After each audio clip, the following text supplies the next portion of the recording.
Quba adlı rayon icra hakimiyyətinin təşkilatçılığı ilə Sumqayıt 28 may mədəniyyət evində Konstitusiya və suverenlik ili çərçivəsində 8 mart Beynəlxalq Qadınlar Günü münasibətilə tədbir keçirilib. Tədbirdə məruzə ilə çıxış edən Quba adlı rayon icra hakimiyyəti başçısının müavini Xoşqədəm Aliyeva qadınlara göstərilən dövlət qayğısından, onların cəmiyyətimizdə tutduqları yüksək mövqedən bəhs edərək qeyd edib ki, milli əxlaqi dəyərlərimizin, adət və ənənələrimizin keşiyində şərəflə dayanan qadınlarımız Azərbaycanımızı çiçəklənən, inkişaf edən, firavan və qüdrətli bir dövlətə çevirmək yolunda əlindən gələni əsirgəmir. Təbrik nitqi ilə çıxış edən Quba adlı rayon icra hakimiyyətinin başçısı Malik İsaqov qadınları 8 mart Beynəlxalq Qadınlar Bayramı münasibəti ilə təbrik edib, onlara can sağlığı, ailə səadəti və xoşbəxtlik arzulayıb. Qeyd olunub ki, ölkəmizdə dövlət qadın siyasətinin əsasını qoyan ümummilli lider Heydər Əliyev qadın şəxsiyyətinə böyük hörmətlə yanaşıb.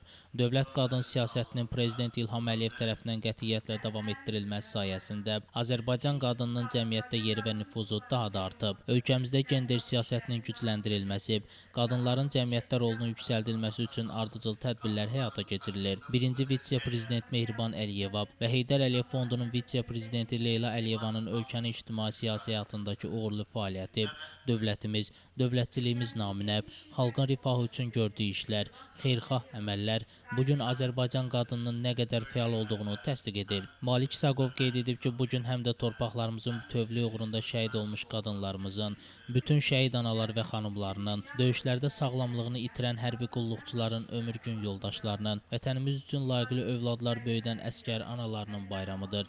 Biz şəhidlərimizə, qazilərimizə nə qədər borcluyuqsa, bir o qədər də onları əsl qəhrəman kimi böyüdən analara borcluyuq. Artıq Azərbaycan qadını Beynəlxalq Qadınlar Bayramını daha qürurlu qeyd edir. Çünki onun vətən üçün sağlam ruhda böyüdüb boya başa çatdırdığı övladları 30 illik düşmən işğalına son qoyub. Tədbirdə rayon ictimai-siyasi həyatında fəal iştirak edən bir qrup qadına rayon icra hakimiyyətinin fəxri fərmanı və hədiyyələr təqdim edilib. Daha sonra tədbir konsert proqramı ilə davam etdirilib. Şəmsdən Fikrətli Elbrus İsmailov bugün informasiya proqramı üçün.